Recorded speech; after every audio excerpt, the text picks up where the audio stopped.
This evening, we're going to be uh, having the joy and pleasure of speaking with Zachry Wheeler, who I have known now for what, 20 years? Kind of, sort of? Was that It how long has ago it been was? quite a while, at least a decade and change. Yeah. Yeah, yeah. Zachary was actually a board member with SouthWest Writers for several years, and then he took off and went up to Canada, leaving us behind, and then he turned around and came back. So he's back in our community again, which it's really great to see him here. He has, in the meantime, become a very successful, an award-winning science fiction novelist, screenwriter, and shutterbug. He loves a camera. He enjoys casual gardening, serious gaming, and wandering the wilds of New Mexico, according to his website. Um, you've been doing science fiction for quite a while now, and I was sitting here looking at your website, and it said that when you decided to write fiction, you'd already learned the basics, but you still needed to learn the hook structures and provocation and the things that make a story interesting. And I found that a very insightful statement because I think that way too a lot of times. So anyway, I'm going to turn this over to you, and you can tell us the things that you have discovered. Sure. Thank you very much for having me. It's a pleasure to be back at SouthWest Writers. It has been a tick. So, hello, everyone. My name is Zachry Wheeler, and fair warning, this is going to be a weird one. I started out with with particular intentions, and they did not go as planned. But I learned a lot. So today we're going to talk about, and can everyone hear me okay? Yep. All right, good. So today we're going to talk about how to write good science fiction. But instead of listing a bunch of bullet points and going through one by one, I'm going to take a different route. What I'm going to do is I'm going to skip right to the end, give you the secret formula, and then provide a little backstory as to how I got there. Sound good? Sounds great. All right. So without further ado, here is the super secret formula to writing good science fiction. Write the next Great Gatsby, put it on a space station. That's it. That's the formula. Okay, I might be kidding a little, but I'm actually not. That is the honest and wholly unsatisfying truth. Gatsby in space, that is the secret. So, yeah, how did I reach this wholly unsatisfying conclusion? Well, when Rose invited me to speak on how to write good science fiction, I accepted with the brash confidence that I fully understood the assignment. I've been a sci-fi fan my entire life. All of my favorite books, games, movies, all of them are sci-fi. I published 17 sci-fi titles over 3 sci-fi series, and total strangers seem to enjoy them. That's nice. I know how to write good science fiction, right? But after a solid week of diving into this task, I came to the realization that I had no idea how to write good science fiction. So it was an interesting conundrum for me. Now, this isn't to say that there aren't best practices when it comes to writing science fiction. We can all probably name a couple. Like keep it plausible. You know, if your sci-fi world is not believable, then you're writing fantasy. You know, keep the details light. You're writing a story, not a thesis. You know, keep it consistent. You can bend the rules you create, but you can't break them. That's the makings of a bad review, and so on and so forth. But here's the thing. For every best practice in science fiction writing, there is a hugely popular title that completely undermines it. It's infuriating. Trying to make this in any kind of coherent synthesis. As a general rule, any story with an unrealized scientific advancement is by definition, science fiction. But consider this. Any story with a smartphone would be science fiction 20 years ago. Any story about AI was science fiction until very recently. So does a story remain science fiction if the fiction becomes fact? Here, very, very easy example. The communicators on Star Trek. Hard to argue that Star Trek isn't science fiction. But today, you can get a smartphone at a dollar store. That's crazy. Technically, any story with a smartphone is more advanced than Star Trek. But would you call a modern romance novel science fiction just because the characters use smartphones? What if they use a device that hasn't been invented yet? That's technically sci-fi. So where's the line? Is it just in relation to the time of publication? Maybe, but it doesn't matter, because get this, science fiction doesn't even need science as a topic. Let that digest for a little bit. This one kind of blew my mind, because another example, consider Star Wars. There is an ongoing debate that Star Wars is not science fiction, but rather an epic fantasy. And I would actually agree with that assessment.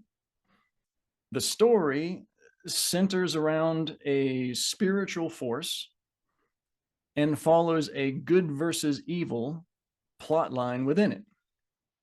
This is a story, mind you, that features a massive space station that can destroy planets. And that is not science fiction. Star Wars actually has more in common with Lord of the Rings than Battlestar Galactica. I mean, start looking at the parallels between like a Luke Skywalker and a Frodo Baggins. Here's another funny aside. BSG, Battlestar, is another war in space story driven by spiritual themes, but no one would ever call it anything other than science fiction. Make it make sense. It doesn't. It is the strangest, weirdest genre for like making all of these, making a cohesive sense of rules. So if plausibility is not a hard set rule, then we just keep the details light and focus on the characters, right? Well, then how do we explain the literary titan that is Arthur C. Clarke? Like 2001, A Space Odyssey reads like the fever dream of a technophile. Rendezvous with Rama, one of my all-time favorite novels, is comically laden with technical exposition, but it's one of the most riveting stories you will ever read. Highly recommended. In fact, there is an entire subgenre called hard science fiction where plausibility is king. This is where authors like Andy Weir reside. And who here is going to tell me that The Martian is a bad book? So the deeper I got, the more insane I went. None of the rules seemed to matter. And that's when I switched gears. What I did was I asked myself, what do all of these rule breakers have in common? And the answer was so simple that it made me angry. They're just good stories. That's it. Their plots are sound. Their themes are timeless. They're paced well. Their characters are flawed and relatable. That's it. The science was always secondary.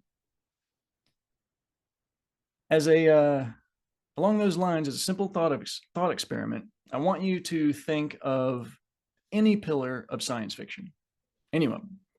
Asimov's Foundation, Herbert's Dune, Sagan's Contact, all pillars of sci-fi. Now, take all of the themes and characters, strip out the science fiction, and transport it to 14th century France.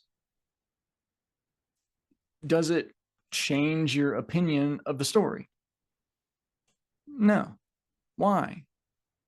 Because the narrative is expertly crafted, it's character driven, and it's beautifully realized. They're just great stories, regardless of their setting. In other words, to kind of hammer it home, I learned that a great premise and grounded science does not a story make. I actually learned this lesson accidentally when drafting my debut novel, Transient. It's a science-heavy retelling of the vampire legend, distant future, very heavy on plausibility. And the first draft actually read quite well as a lumbering thesis on vampire biology. But as a story, it kind of sucked. It really sucked. It was awful. And I knew this, and I rewrote it several times without fully grasping the problem. But once I realized that the science part was overshadowing the plot, then I rewrote it again as a hero's journey. And at that point, I could have moved it to 14th century France. And that's the secret. So in trying to formulate how to write good science fiction, I realized that the key was just to write good fiction. All of the same rules apply. And then, if it happens to involve a time travel story to an alien planet to mine cobalt for laser guns, then congratulations. You just wrote some great science fiction. Or to recap, write the next Great Gatsby and put it on a space station. That's the formula. And that is how you write good science fiction. And at this point, I would like to open it up to any questions of that absolute insane conclusion.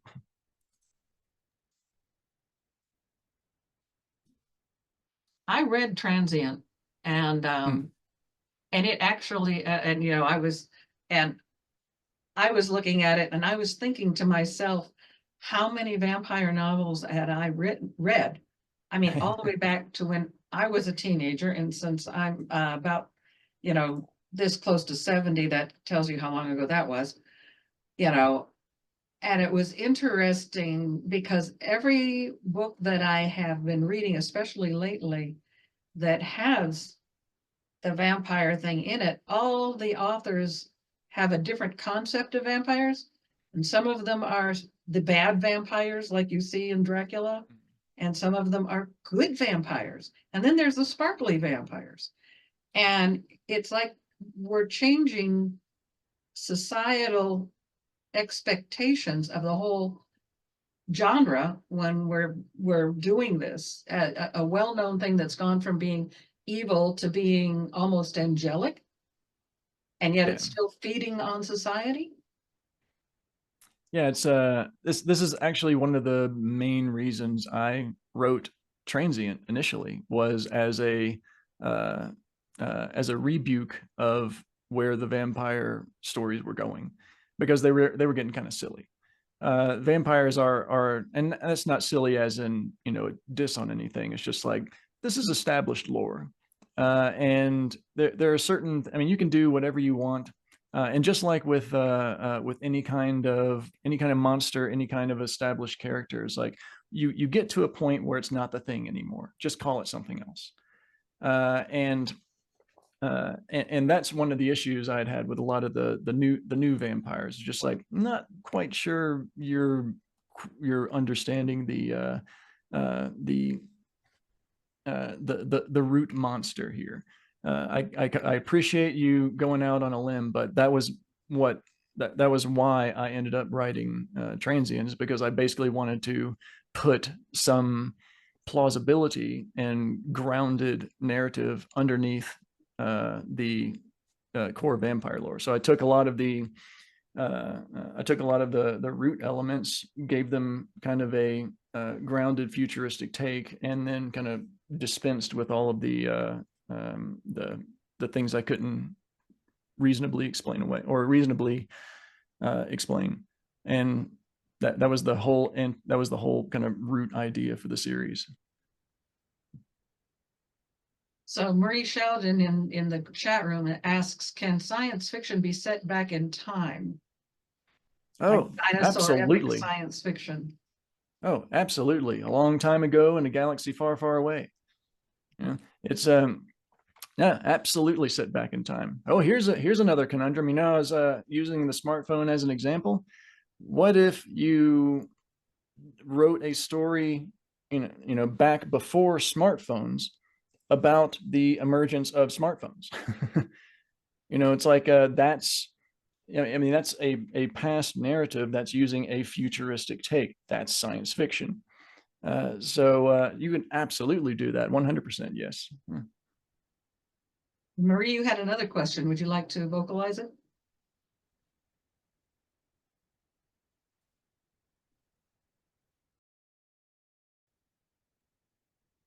Okay, what I was asking about were those not a galaxy in a place far away long ago, because I've lived there, man. But the the the things like the dinosaur epics, and is there a crossover with horror stories, like when we write fiction about Ebola virus and stuff like that?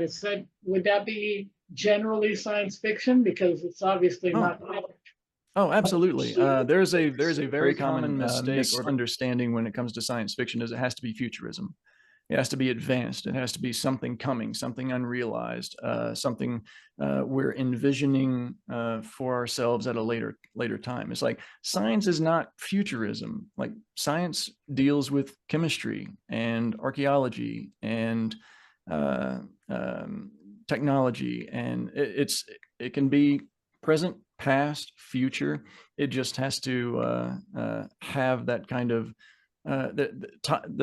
the science just has to be a topic of some sort, but more oftentimes than not, it's going to be secondary to the plot and characters.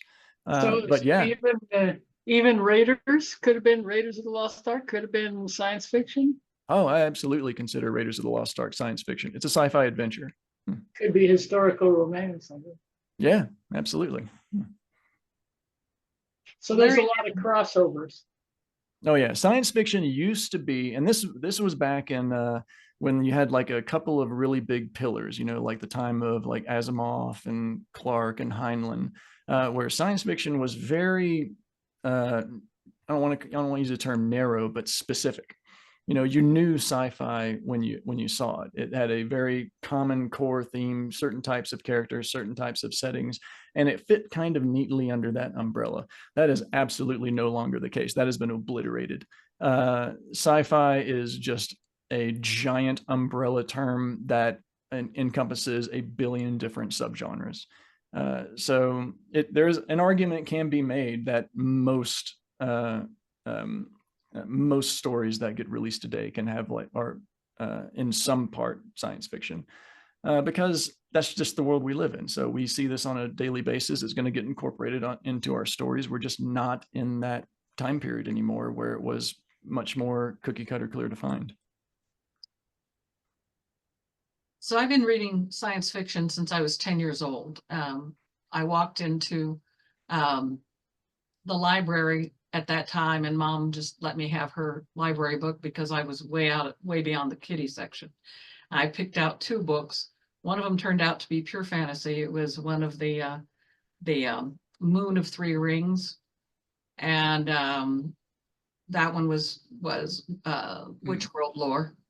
And then the other one was When Worlds Collide and After Worlds Collide. And that, to me, the 2 of them since then have kind of divided fantasy from science fiction for me, because Moon of 3 Rings essentially was all fantasy. And when worlds collide was somebody's determined a planet's going to come through and wipe out our planet and all of the things that they're doing to try and get spaceships and get people into outer space so we can survive on another planet.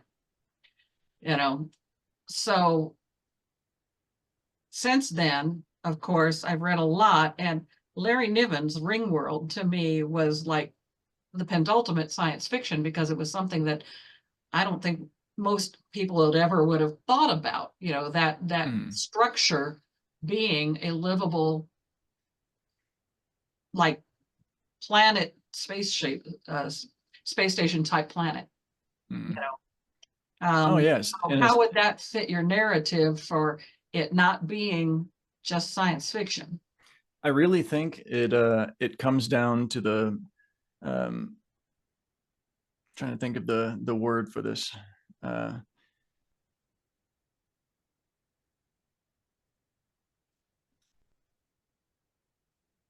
I guess because I'm trying to take it through like Star Wars as the example that I keep coming back to. It's the lack of technology as a topic. It's the lack of the science as the topic. It is a hyper focus on the character arcs and the plot and the motivations and the hooks, all of that. And then at no point is the actual technology and futurism and spacefaring capabilities brought up. It's like, it's not, look what we can do. It's like, no, I've got to kill Vader, you know, that kind of thing. So it's like, it's just never it's never come into focus as the topic any time during the story. And I think that's ends up being the clear division, how something that is clearly visually science fiction can be perceived as fantasy, because really there's just once you start delving in to the mysticism, the magic users, the proverbial force, that's when I think you start making that transition into a more fantasy element. Well, what about the really proceedings or the presidents, Jules Verne and his crowd? Oh yeah, well, I mean, 20,000 Leagues Under the Sea, and well, Jules, I mean, Jules was absolutely ahead of its time.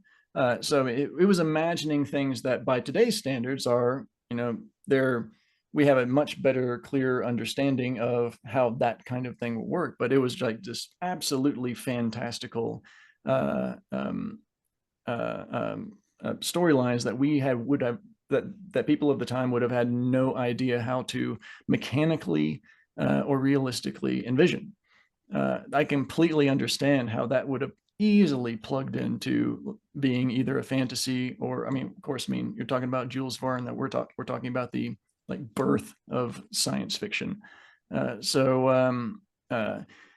Would they even, looking back on it, I think there's a reasonable, I think it's reasonable to look to identify it as a, I don't want to say classic sci-fi, but almost there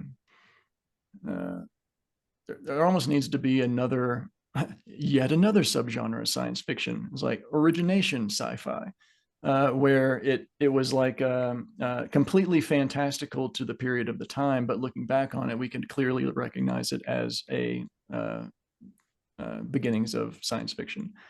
So again, it's like it's just the umbrella is so huge and can be subdivided in so many different ways. Yeah, I think you're absolutely right. It absolutely can be considered sci-fi or fantasy, depending on the lens you're looking through. Not to use to use a modern example of how it can get really weird, like Douglas Adams is my favorite author, has always been my favorite author. And The Hitchhiker's Guide to the Galaxy is a great example of stretching plausibility to its absolute limits. We can accept that there is a giant spaceship filled with ugly aliens who write bad poetry. We clearly understand this as science fiction, and we can also accept a tiny fish in your ear, that eats brain waves and serves as a language translator. Why? Because brain waves are a thing. Audible translations are a thing, and tiny weird fish are a thing. We understand all of those things individually, and we can hold them in our heads as a concept, as opposed to like what's a great example? Like the Discworld series. It's like we cannot accept a flat planet, resting on the backs of 4 elephants standing on a giant space turtle. That is clearly fantasy. And we inherently understand that. And it's a darn good Terry Pratchett saga, if none of you have read it. But like the difference between Hitchhikers and Discworld, they're both equally patently absurd. But one is clearly science fiction because we can grasp the individual concepts, and one is clearly fantasy because it's ludicrous, funny, ludicrous. Dan Wetmore? Yeah, Zachary, interesting that my question comes on the heels of what you just said. If you talk sci-fi and substitute the word advanced technology, and if you talk fantasy and substitute the word magic, and then you throw the Arthur C. Clarke quote that any sufficiently advanced technology is indistinguishable from magic, then where's the line between the sci-fi and the fantasy? There isn't one. Next Okay. question. Okay. No, kidding. But no, you're absolutely right. Is like, and that's where the ultimate question of what is sci-fi and what is fantasy lies. It's not that there isn't a line, it's that nobody knows where it is. It's like you have, but at the same time, it's a very interesting question. It's a very interesting riddle. But I would say it doesn't really matter in crafting the story you want to tell. When you get to the end, you'll know where on the line you fall. You get to, as long as your arcs are complete, as long as your characters are multidimensional and compelling, as long as your plot is sound, as long as your structure is solid, at the end, it's like, I wrote a fantasy book, or I wrote a science fiction book, or you can go back and change some details if you want one or the other. But the line is so murky and so blurred and so undefined that there's really nothing. It's hard to, if you're setting out to write a story that kind of skirts that line, I firmly believe you could call it one thing or another. There is a very compelling case to be made that certain titles like Star Wars are either or. Both of them have equally valid points to say that they're one or the other, and they can just call them both, which is one of the reasons that sci-fi fantasy is often concatenated like that. Yeah. Sam? I'm in a feedback group. Well, I've learned that characters kind of take over a story and write it, in general story writing. I'm in a feedback group with a sci-fi writer who seems to be working against that and just trying to establish a community in space, working on the technical aspect. It kind of bumps into the storyline.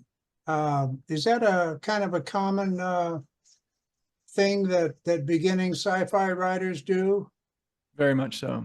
I would say almost all beginning sci-fi writers do exactly that, because they're envisioning the world first, and they're treating it like writing a fantasy. Now, if you've ever read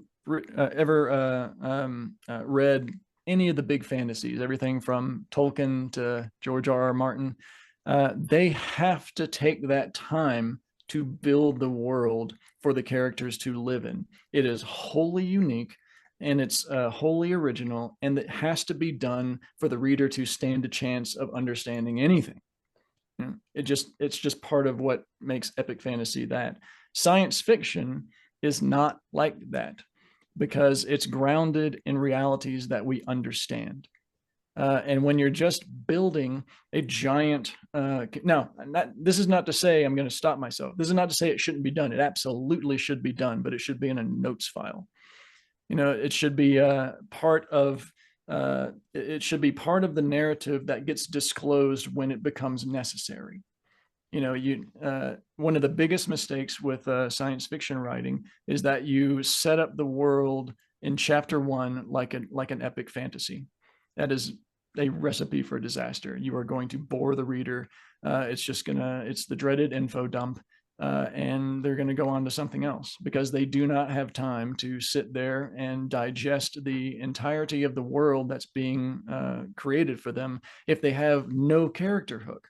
It's like, first and foremost, introduce your protagonist. Why do you care about them? What kind of trouble are they in? Where's the tension? And then as that plays out, that's when you're doling out information about the world as needed. And that's when, as I would say along these same lines, one of the biggest issues with science fiction is pacing. Is like so oftentimes they just get bogged down with like, okay, you've reached this new destination. Let me take a couple of pages to describe where you're at. It's like, no, you don't need that information. Keep the details light. Give them an understanding of where they are, what the stakes are, and then let the character reveal it for you. Yeah, but yeah, I'm right there with you. You're completely right. That's a very common beginner mistake with science fiction. I was a Star Trek fan also from basically the day it started. And it developed, of course, a movement beyond, what anybody at the studio ever expected would happen. And yes, I can see your point when it comes to it's the characters they introduced and the way they did it so that they were all cross-cultural, more than just the Vulcan, but, all of these Russians and Chinese and Americans all working together and stuff, which that was still in an era when we still had so many problems of that nature. Not that we've solved them all, but it was leading that way. So when you're saying science fiction and thinking outside the box, is science fiction just technical stuff? I mean, like, yeah, I got the copy, I got the great big wall thing of the Enterprise and where they put the engine room and how it's all put together too, which to me is the science part of it. But, is the science fiction that is successful, and you're saying the characters lead it, is it most successful because you are introducing new thought, possibly? Oh, I think that's a really valid point. Star Trek is kind of in its own genre altogether because it was almost philosophical in how it was presenting its stories because of exactly right. Being of its time, it was absolutely groundbreaking. So it was not only it didn't set. It's almost like it wasn't setting out to tell sci-fi stories rather than it was to break new ground for others to follow. Star Trek is very, very unique in that. And I think its main strength is its character development and how they were able to go through the worlds. I mean, you can look back at some Star Trek episodes were straight up hokey, as far as like, but it didn't matter because you were so invested in those characters and how they're going to portray. And most importantly, they were consistent. They were absolutely consistent. Kirk was Kirk, Spock was Spock. They stayed in that, I don't want to say like stayed in their lanes is not the right way to put it, but it's just like they were well thought out, multi-dimensional characters. And when they had groundbreaking moments, like, of course, I don't think I'm going to be spoiling anything, like one of my all-time favorite Star Trek moments, and this was like one of the most beautifully realized character moments, was Kirk at Spock's funeral. When he was given that when he's given his speech, and then his voice broke just a little bit, and he had to stop himself and come back, and it was just like, this is the composed Enterprise captain, commander of everything. I am the rock solid foundation upon all of this, and everyone depends on me. And then he had that little break in emotion, and he recognized that in himself, and he snapped back. And it's just like beautiful writing, absolutely beautiful writing. It was subtle, and it hit you like a sledgehammer. But it was like so well earned. And that's something that is I see kind of sadly lacking in a lot of the kludge of content that we get now. It's just like so much of this stuff is just isn't earned. It's like it's out of character. It's done for the sake of twists. It's done for the sake of drama, and it's just like this doesn't make sense. And it's just Well, like, and that's where Star Trek, especially the original, absolutely shines. It's just like all of their character motivations and all of their character development was so well earned. So still impresses me to this day.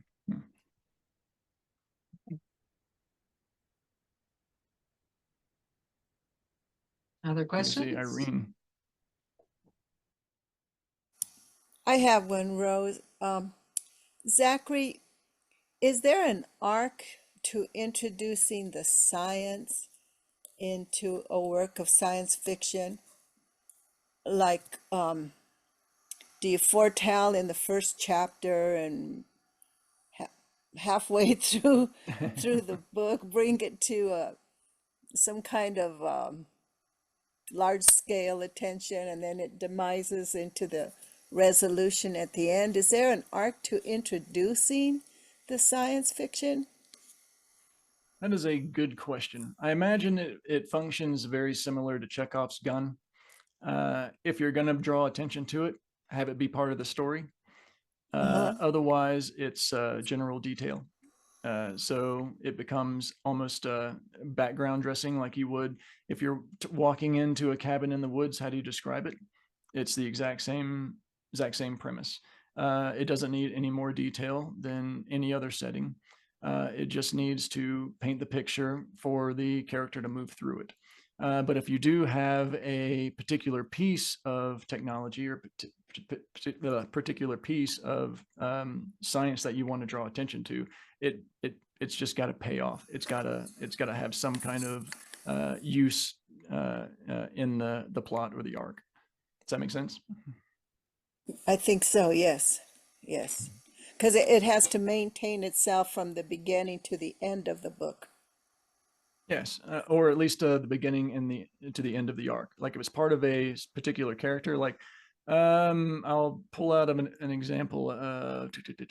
Like trying to think of like if a character has like a metal arm or something. It's just like that's pretty interesting and needs to be called out in such a way. Is like maybe it's a conversation between another character who wants to learn more about it, and maybe Okay. it's setting up like a character reveal of how it happened, or it becomes intricate into that character solving a problem or resolving a tension.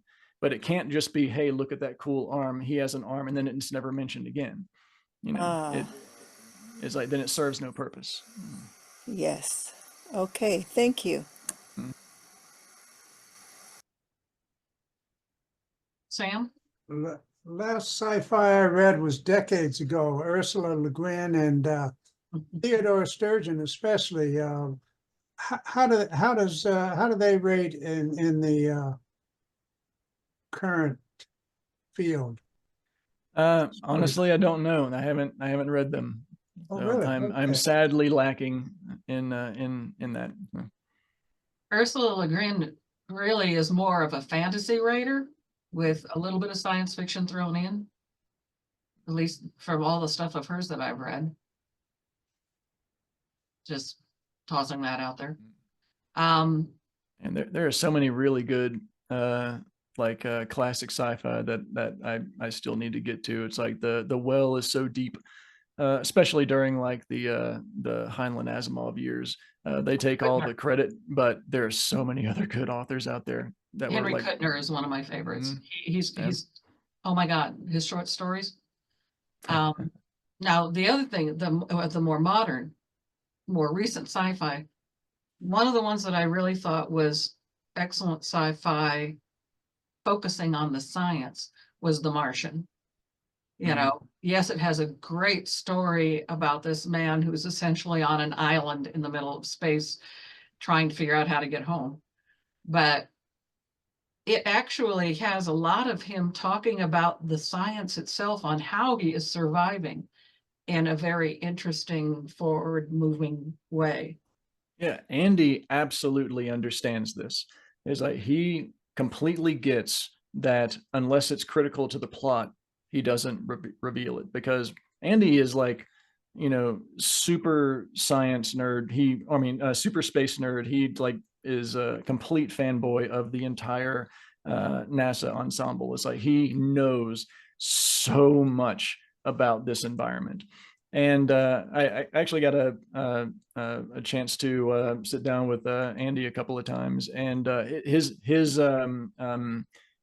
fascination with this environment is so infectious. I mean, you can just like turn it on and just talk your ear off about anything and everything space. It's wonderful. It's completely nerdy glee, and understanding that he can do that in the story too, but he's very restrained in that. He gives you some very intriguing science that is very important to what's happening at the moment. He doles it out through the characters. He often frames it as a intense moment-to-moment survival story, and it's extremely effective. It's almost like your heart is pounding and you're learning at the same time. It's fascinating. And I absolutely adore The Martian. If anyone hasn't read his latest project, Hail Mary, that's another absolutely beautiful example of that kind of storytelling. The guy just is a master at being able to disseminate the science that drives his stories in a very effective and very engaging way. It's masterful. Well, I didn't read I only saw the movie, The Martian, I think with Matt Damon, and maybe you can help me understand. I didn't take that as science fiction. I just took that as, real life.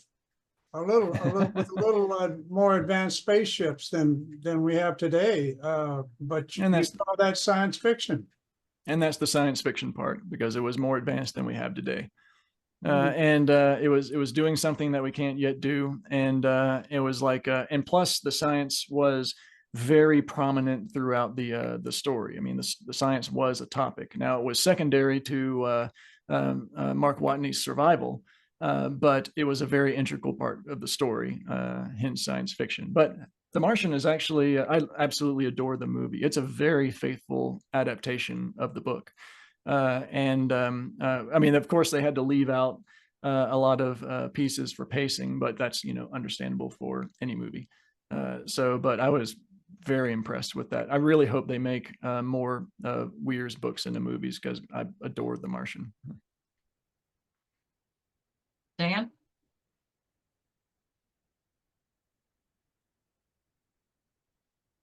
I think you muted, Dan. Would it be an oversimplification to say that in terms of what science fiction used to be in the days of Heinlein and Asimov and Bradbury, that versus today, that it used to be science which was fictional, and now it's fiction with a high component of science? It's actually a really good way to put it. I think that's a very valid way to put it, because we have to remember fictional. Yeah, I think you're spot on with that, because we have to remember that when Heinlein and Clarke and Bradbury were writing, most of the public were unaware of these ideas. They had no idea how any of this worked. It was all fantastical. Now, granted, it was they understood the concept of science, but the kinds of topics that they were writing about was just not in everyday parlance. That's not so today.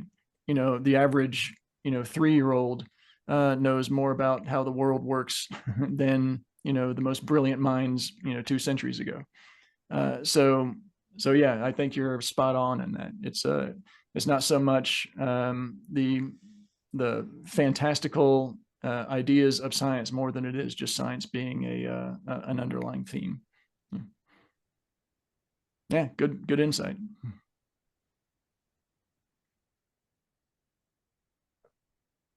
So where's your next book going to go? Where is my next book going to go? As in, where is it going to be distributed? No, in terms of like topic and Oh. worlds. I'm actually writing well, I've finished the first several stories of a sci-fi horror anthology. And that's, I have no real plan on releasing, just whenever I get to the end point, I guess. I'm also playing with a couple ideas for some new titles in my Pookie Horror Pocket Presents sci-fi comedy series. So I thought that was at an end, but I got a couple of really good ideas that I want to see through. So they're just rattling around in my head, and I'm starting to draft those. But for the time being, it's about the horror anthology. Interesting.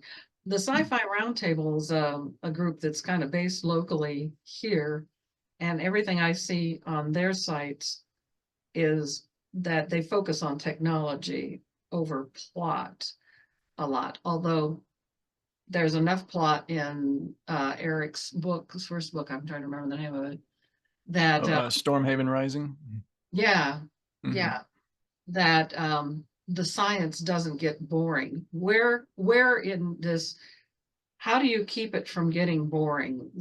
When they start putting in all this technical stuff, which good sci-fi writers have researched enough that they understand that this is possible future, Mhm.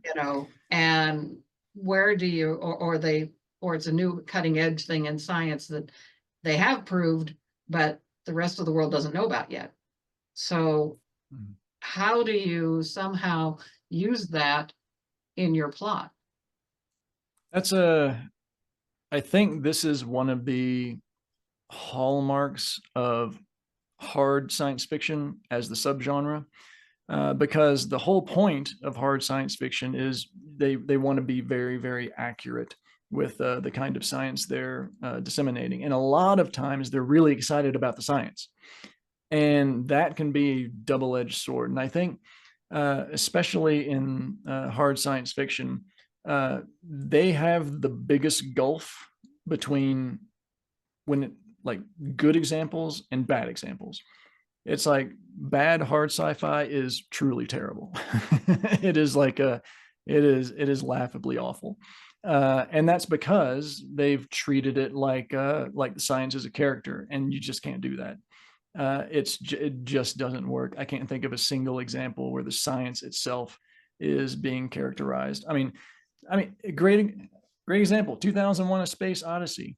Hal is an AI system, and he's a villain. He's like. But do you ever? Does he just sit down and talk about how he works and how he came to be and what he's and the intricacies of his network and all that kind of stuff. Now there's some exposition that needs to get to the point where the reader or watcher is understanding what the stakes are with this. And Clark was also a master at that. Clark would delve deep into exposition, but he knew when it was critical to the plot and pace of the story. And Hal, I think, is a great example. He managed to turn tech into a character, as many AI-centric stories have been able to do as well. But it's never about the tech of the AI and what rather it's about what the AI is serving as a tension builder with the main characters. So even though it is they're technically treating it as a character, it's still viewed as secondary to the core plot. Now, that's not to say that I'm sure in the future that there's going to be there will be stories, if they haven't been written already, where there's no humans. It's just all about technology as characters. I mean, there's a case to be made about Asimov's robot series. All the robots were central characters. Like Denel Olival was a classic robot character, but he was still treated very much as as almost a human counterpart. And because of that, they were able to give him flaws and relatability and certain quirks that made you sympathetic and or empathetic. So there really is a strange tightrope to walk when it comes to treating tech that way. I have no idea if I answered your question. I just realized I went on a babble spree. Yeah. No, I like how these kinds of questions get me thinking, because that's what I really enjoy about sci-fi. Oh, case in point, this is something that has always bugged me when it comes to talking or when it comes to making characters out of tech.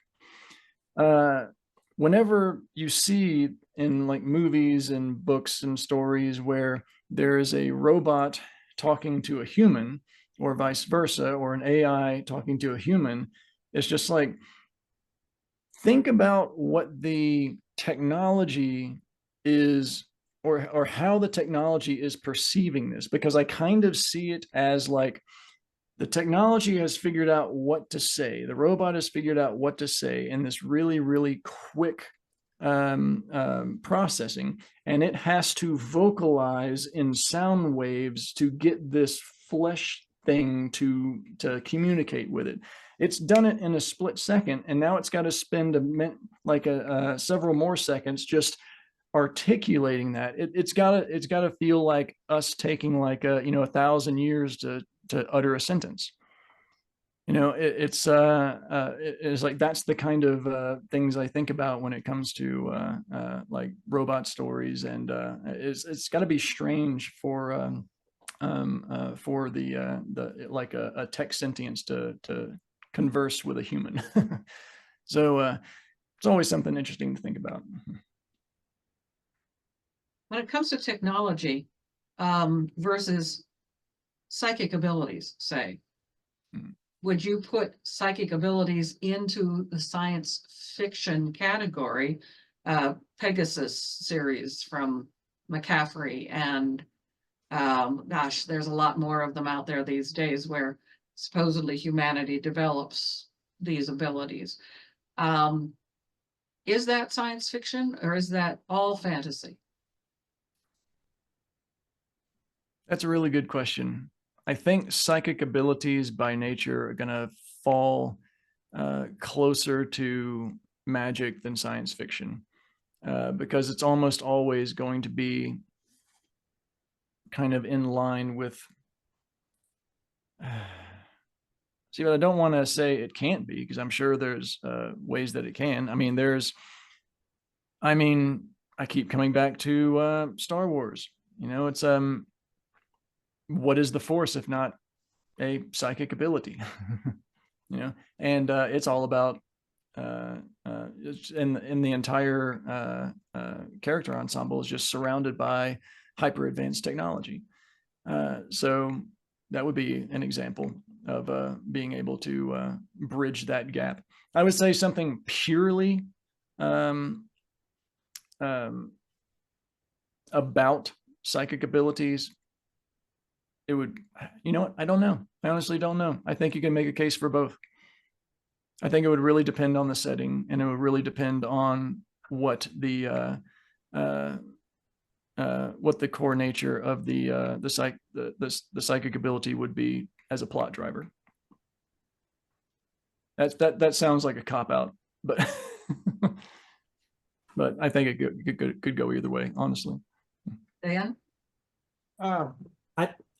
I think Stephen King's Firestarter might be a good example of the more on the,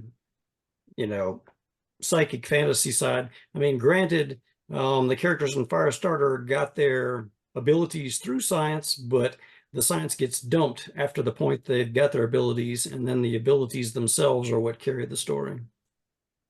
Yeah, and there's absolutely, there are countless titles out there that are total crossovers. It's like heavy science fiction with heavy fantasy elements, vice versa, and they can be called either. Firestarter is a great example. Yeah. Mm-hmm. Back to this this feedback group I'm in, and I'm kind of questioning this one writer who that it's impractical in a space community and in a spaceship to have like forests and ponds and maybe someday a golf course inside the spaceship. It seems to me that humans have to kind of adapt to space, to a spaceship, rather than have the spaceship replicate Earth. What's your view on that? This is a very common exploration theme with science fiction, and probably one of the most compelling arguments I've seen actually comes from Arthur C. Clarke in Rendezvous with Rama. He introduced what's called, I'm going to butcher the name for it, but it's a hollow cylindrical spaceship. And what it does is it rotates, and in rotating, it creates enough of a gravity pull to keep everything pressed to the walls. So it's this giant, and when I say giant spaceship, I'm talking like, you know, multiple cities big kind of a spaceship in this giant cylinder that's slowly rotating, and that enough gravity can like put.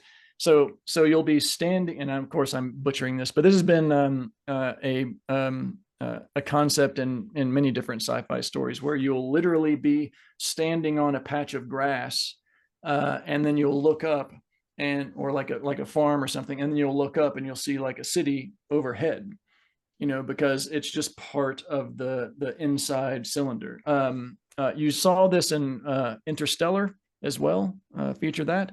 They were able to do that, or they featured I'm forgetting the name of the concept, but yeah, this is a very common theme in sci-fi, to be able to replicate Earth-like conditions on a space station, and that's been the most interesting solution I've seen is the cylinder habitat. But it has to be huge enough to, because I mean, you can't just, if it's small enough, it's going to spin so fast to where you're basically in a centrifuge. But if it's large enough, then the rotation doesn't need to be very fast, and it can create Earth-like conditions and gravity. And all you just need is the oxygen and raw materials inside the cylinder, and then you can have a basically cylinder Earth. Okay. And bodies of water, everything. Yeah. Oh, so it's not so impractical. I better not criticize this so much then. It's not so much impractical or the concept is not impossible, but the construction of it is astronomically complicated. It's not something that is like, oh, all we need to do is, you know, put together a couple of things and we're done. It's like, no, this is like, we're talking about multi-millennia kind of projects.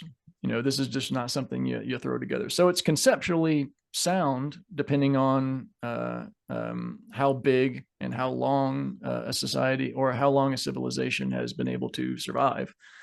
But like, for example, us as a human species, or us as our current species, like, ain't no way we could do something like that. You know, we're just still trying to get to Mars without safely and with maintaining our health, and even that's a challenge. So yeah, it's but that's one of the best things about science fiction, is you can imagine all of this stuff, and then it's almost like most science fiction stories all start as what ifs. You know, it's like, oh, what if we could do we could actually have like a giant space station that's kind of mimicking Earth with atmosphere, and it's like, how would that work? It's like, well, and then they start running the calculations, and that's why, I mean, that's one of the reasons I adore Arthur C. Clarke as one of my favorite authors, because he would tackle these kinds of very, very big problematic issues, and he would tell stories.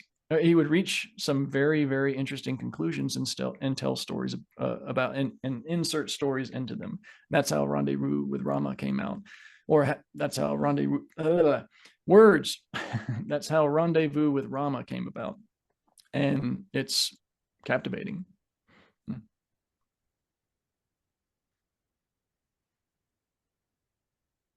I find fascinating the concept of layered universes, quantum mechanics. It's like we're going into the next speculation of how science is actually out there. We just haven't been smart enough to find it yet. You know, they speculate black matter. Proving Oh, it yeah. is a challenge. How do you prove something you can't see?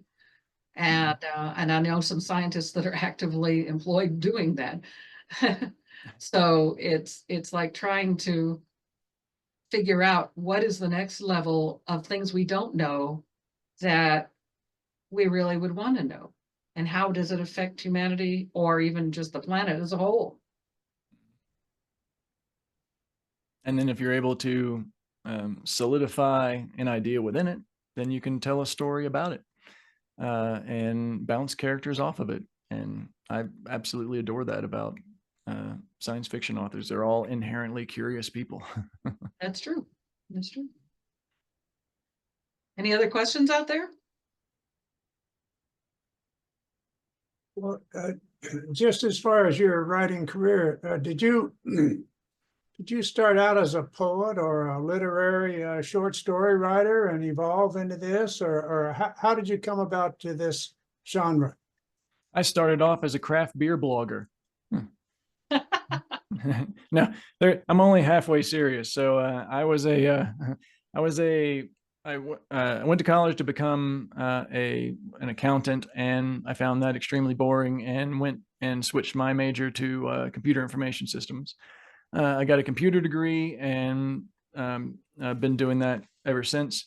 And what I discovered is that programmers at a baseline are actually decent writers because they need a strong grasp of language in order to do their job.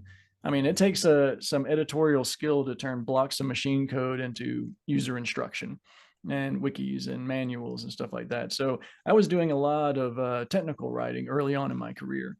And then the American craft beer movement exploded, and I got into that. And I started a review blog as a competitor to the other sites because I was a web developer and I could start doing that. And just started writing articles and kind of got good at it. 1,000 articles later, or 1,000 articles later, it was just like, oh, okay, I'm starting to get a couple of starting to get some chops, and my writing's getting a little better. Then I got the idea for Transient, the vampire story, and it's like, oh, I'm okay at writing. I'm just going to write it, and that's like we were talking about. I had an idea and I wrote a research paper instead of a story. And I just kind of plugged characters into it, and it didn't work. And that's when my writing and I had no intentions of publishing it. It was just a interesting project that I really enjoyed. So I just kept working at it, and then realized it was terrible. And then I started learning more about the process, started reading more, started expanding more, started editing more, devouring tips, and this is when I found SouthWest Writers, actually. At the very first, because it's like, I need to get better, so I need to find a writers group around here who's available, and I found you lovely people, and kept on working through it to the point where it got to be publishable. And then I ended up self-publishing it just to see how it was going to fare. Got some good feedback. It immediately got snatched up with an option to become a feature film, and that kind of launched my authorship. So been riding that wave ever since. So what's the big difference? I mean, you've got the vampire series there and the Transient series, and then you've got the Max and the Multiverse, which is way different than the Transient. Well, I would say that Transient and the Immortal Wake series all sparked off that original idea. I just had something that counteracted where I saw vampires going, and I just wanted to write something different. And I did, and it was a project, and it was my writing tuition. And then I finished out the series. Max and the Multiverse is what I really want. Once I got to the point where I could actually write competently, that's what I wanted to write because I was such a Douglas Adams fan. I love science fiction comedy. And Max became like what I wanted to write. That's not saying that I didn't, thoroughly enjoy writing the Immortal Wake series. But Max and the Multiverse was where I really got like my gusto, so to speak. And then that spawned a whole nother series with Pookie Horpocket Presents. And it's just, I really love writing sci-fi comedy. I understand And that said, I have. no, sorry, go ahead. No, yeah, same thing. I love writing comedy. It's hard to get right though, because like comedy is so subjective and people are so eager to tell you if it doesn't work. So it's a minefield to write comedy, but I really do enjoy it. Okay. Well, we're getting to the end of our time period here. Are there any final questions?